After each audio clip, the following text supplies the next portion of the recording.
సూర్యశతకం 81వ శ్లోకము రవివర్ణనం. సిద్ధై సిద్ధాంతమిశ్రం శృతివిధివుపदैश्चारणैश्चाटुगर्भं गीत्या गन्धर्वमुख्यैर्मुहुरभिवति भिर्यातु दानैर्यदा यतात्मा सार्धं साध्यैर्मुनीन्द्रैर्मुदित तममनो मोक्षिभिः पक्षपातात् प्रातः प्रारभ्यमाणस्तुतिरवतुरविद्विश्ववञ्जोदयो वः.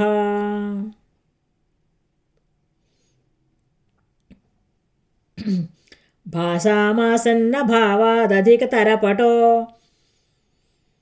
चक्रवालस्य तापाच्छेदादच्छिन्न गच्छत्वरगकुरपुटन्यासनिस्यङ्कटङ्कैः निस्सङ्गस्यन्दनाग्रभ्रमणनिकषणात् पातु वस्त्रिप्रकारं तप्तांसु तत्परीक्षा वरैव परितः पर्यटन् हाटकाद्रिं नो शुष्कं नाकनद्या विकसित कनकाम्भोरुहं भ्राजितं तो पृष्टा नैवोपभोग्या भवति भृशतरं नन्दनोज्जानलक्ष्मीः नो शृङ्गाणि धृतानि धृतममरगिरे कालधौतानि धौता निर्धन्धामज्जुमार्गे मृदयति दयया यत्र सो व्याधिनो वः. ध्वान्तसैवान्तरे हेतुर्न भवति मलिनेकात्मनः पाप्ननोऽपि प्राक्पादोपान्तभाजां जनयति न परं पङ्कजानां प्रबोधं कर्तानि हि श्रेयसानाम् अपि तु न खलु यः केवलं वानराणां सोऽव्यादेकोद्यमेच्छा विहित बहुबृहद्विश्व कार्योर्यमावः लोटन् लोष्टाविचेष्टश्रितशयनतलो निःस्पृही भूतदेहः सन्देही प्राणितव्ये सपदि दश दिश प्रेक्षमाणोऽन्धकारं निःश्वासायासनिष्ठः परमपरवशो जायते जीवलोक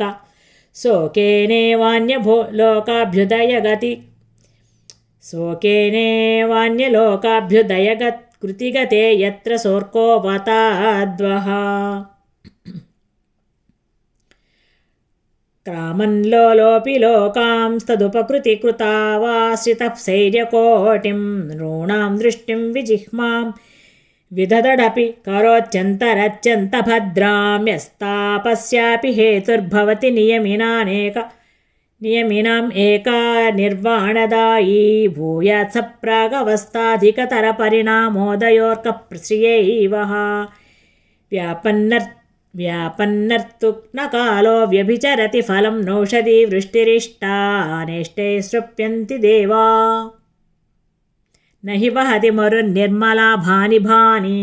आशास्यान्ता न विन्द्य व्यवधिमुदधयो बिभ्रतिक्ष्माभृतक्ष्मां यस्तिस्त्रैलोक्यमेवं न चलति तपतिस्तात्स सूर्यश्रियैवः. कैलासे कृत्तिवासा विहरति विरहत्रासदेहोढकान्तः श्रान्तस्येते महावधि जलधि विना छद्मना पद्मनाभः योगोद्योगैकतानो गमयति सकलं वासरं स्वं स्वयंभो भूरित्रैलोक्यचिन्ता भृतिभुवन विभो यत्र का स्वंसवोऽत्यात् एकज्जन्मण्डलं भे तपति दिनकृतस्तारुचोर्चीषियानि द्योतन्ते तानि सामान्ययमपि पुरुषो मण्डलेणुर्यजोंषि एवं यं वेद त्रितयमयामयं वेदवेदी समग्रो वर्गस्वर्गापर वर्गोपकृतिरविकृतिः सोऽस्तु सूर्यः श्रियैवः.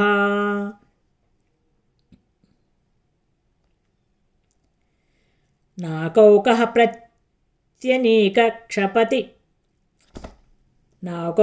प्रत्यनीक क्षतिपटुमहसां वासवाग्रेसराणां सर्वेषां साधुपातां जगति तमदिते रात्मजत्वे समेऽपि येनादित्याभिधानं निरतिशयगुणैरात्मनिन्यस्तमस्तु श्रुत्यस्त्रैलोक्यवन्दैः श्रिदशमुनिगणैः सोऽस्तु सूर्यस्त्रियैवः भूमिं धाम्नोऽभिवृष्ट्या जगति जलमयीं सावनिं संसृतावप्याग्नेयीं दाहकशक्त्या मुहुरपि यजमानात्मिकां प्रार्थिताद्धैलीनामाकाश एवामृतकरघटितं ध्वान्तनक्षन्यपर्वण्येवं सूर्योष्टभेदां भवभवत एवं सूर्योष्टभेदां विभव अष्टभेदाम्ब विवभवतः प्रातो बिभ्रस्यमूर्तिम्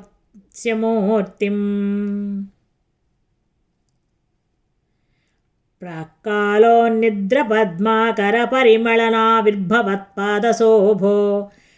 भक्त्या त्यक्तोरुशोकोद्गतिदिवि विनता सूनुना नीयमानः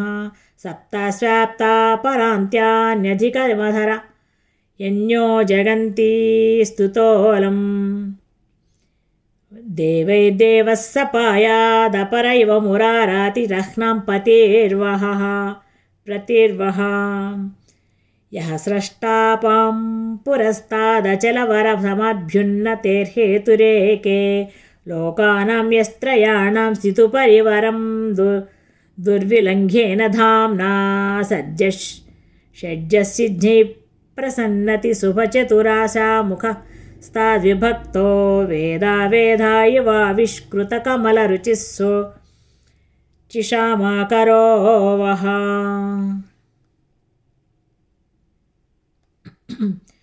सौदृज्योर्वीनदीसाधिसति दशदितो दर्शयन्द्रादृशोया सादृश्यं दृश्यतेनो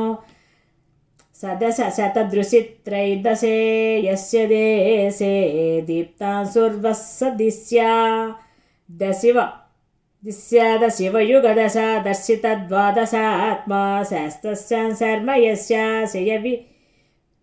विदति सा याद्धन्दसूकासनाज्जः तीर्थानि व्यर्थकानि ह्रदन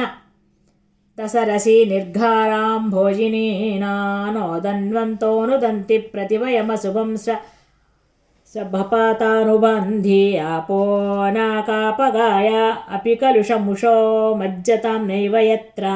त्रातुं व्यातेऽन्यलोका स दिशतु दिवसस्यैकहेतुर्हितं वः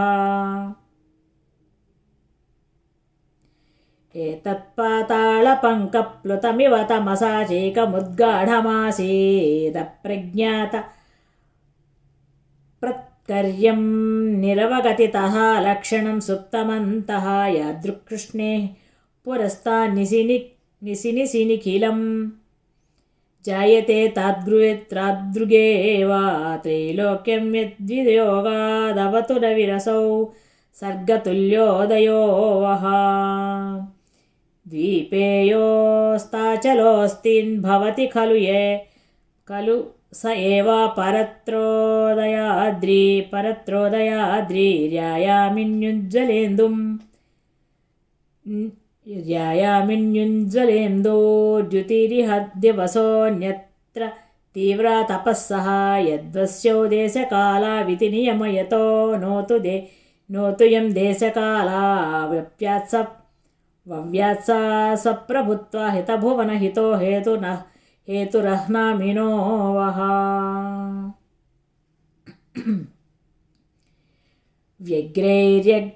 व्यग्रैरग्रहोडुग्रसनगुरु भरैर्नो समग्रैरुदग्रैः प्रत्यग्रैरीषदुग्रैरुदयगिरिगतो गोगणैर्घोरयन् गाम् उद्गाढार्चिर्विलीनामरणगरनगग्राव गर्भामिवाह्नामग्रेयोग्रे विधत्ते ग्लपयितु गहनं स ग्रहग्रामणीर्वः योनिस्साम्नां विधाता मधुरिपुरजितो धूर्जटिः शङ्करोऽसौ मृत्युः कालोलकायाः पतिरपि धनदः पावको जातवेदाः इद्धं संज्ञाडबिद्धादि वदमृतभुजां यदृच्छा प्रवृत्ता स्तासामेवाभिधेयो अनुगतगुणगणैर्यस्य सूर्योऽवताद्वः देवः किं बान्धवः स्यात् प्रिय सुहृदधवाचार्य